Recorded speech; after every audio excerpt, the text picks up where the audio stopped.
इसकी जिम्मेदारी यहाँ की जो एमपी है उसने भी इसकी बयान देना चाहिए। एमपी साहिबा तो एक बयान आजकल देते नहीं, क्योंकि ये जो 1,98,000 जब से उनको वोट मिली उनकी वजह से मालेगांव को टारगेट किया जाता, और जब से वो चुन के गए आज तक उन्होंने कभी ये बारे में एक भी बयान नहीं दिया।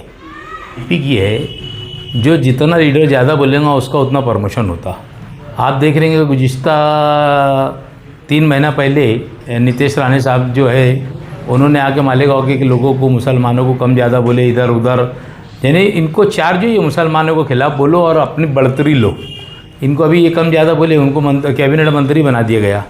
हो सकता है किरण सोमैया के दिमाग में भी ऐसे ही कुछ होगा कि भाई मालेगांव के लोगों को टारगेट बनाए, तो उसके बारे में उनको कुछ बोलना चाहिए।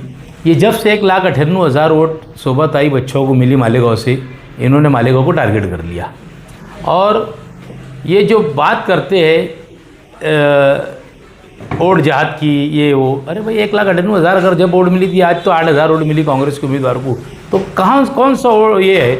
और रहा सवाल ये पैसों की बात करते हैं, आरोपी जो करोड़ों रुपया जो खाते के अंदर जमा करके जिसने भी खाते खोला था वो आप पुलिस की कस्टडी के अंदर है, पुलिस उसका तपास कर रही है। अगर मालेगांव के अंदर रोहिंग्याई मुसलमान होते ये होंगे तो इनका काम है, इसको पुलिस है लॉ एंड ऑर्डर का, तुम क्यों ख़राब कर रहे हैं, पुलिस का काम है, पुलिस ये करेगी। ये सब अच्छी बात नहीं है। बहरहाल ये सारी चीज़ों का हम निषेध करते कि अगर ये सारी चीज़ को कर लेकर मुसलमानों को बिला वजह बदनाम किया जाएगा तो हम इसको बर्दाश्त नहीं करेंगे। और पुलिस प्रशासन से मैं गुजारिश करता कि भाई अगर आपको उन्होंने लेटर दिया होगा आप उसकी चौकसी करो, और चौकसी का अहवाल शहर के लोगों के सामने भी लाओ, और ऊपर भी कैबिनेट में भी भेजा जाए कि कहाँ से ये हो रहा है, समझे क्या, कि कोई मालेगांव के अंदर है कि नहीं ये बिला वजह मुसलमानों की बस्ती है और इसको बदनाम करने के लिए यहाँ से पैसा जा रहा, और पैसा जा रहा है इधर जा रहा, दुबई जा रहा उधर। अरे इलेक्शन लड़ने के लिए मालेगांव में पैसा आएगा कि मालेगांव से दुबई जाएगा? भाई कहीं का इनका मैटर जो भी है वो आज तुम्हारा ATS इसका तपास कर रही है। बिला वजह मुसलमानों को बर्दाश्त किया नहीं जाएगा।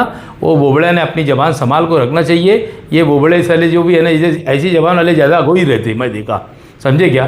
तो ये सारी चीज़ को लेकर मैं इसका निषेध करता, और हम भी प्रांत साहब को इसके बारे में लेटर देंगे, एडिशनल कलेक्टर साहब से मिलेंगे कि भाई इसको दूध का दूध पानी का पानी करना चाहिए, और तुमने अब ये मसले को रोड के ऊपर लाना चाहिए। अगर आपने बोले मालेगांव के अंदर तो ऐसा कोई भी कहीं लगता नहीं हमें कि कोई यहाँ से बाहर के लोग बनेंगे।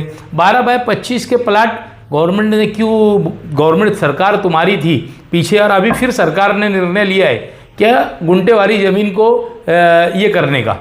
तो ये गुंटेवारी ज़मीन जब तुम लोग इसको क्लियर करके देंगे तो जाहिर सी बात है कि 12-25 की प्लाट बनेगी।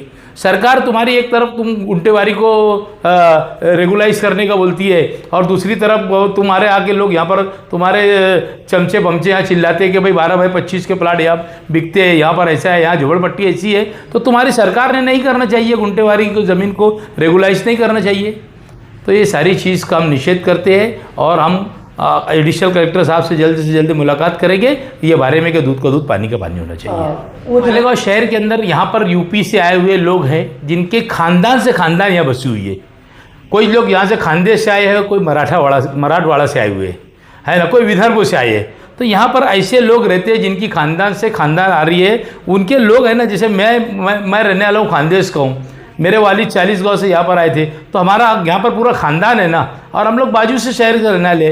और रोहिंग्याई अगर मुसलमान यहाँ पर रहते होंगे, बांग्लादेशी मुसलमान रहते होंगे, तुम उसकी तहकीकात करो, क्योंकि अगर वो यहाँ रहता होगा तो उसके बाप दादा यहाँ नहीं रहते होंगे ना, और उसकी तहकीकात करना चाहिए। इतनी आसान चीज़ नहीं है कि एक आदमी अगर पकड़ा जाता तो फट से बोलता कि मेरे साथ 4 लोग और रहे।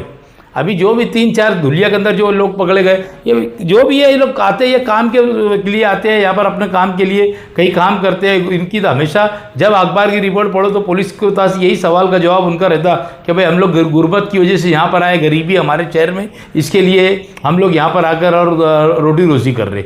ये कि पुलिस का भी यही बयान रहता कि इनका ये बयान है।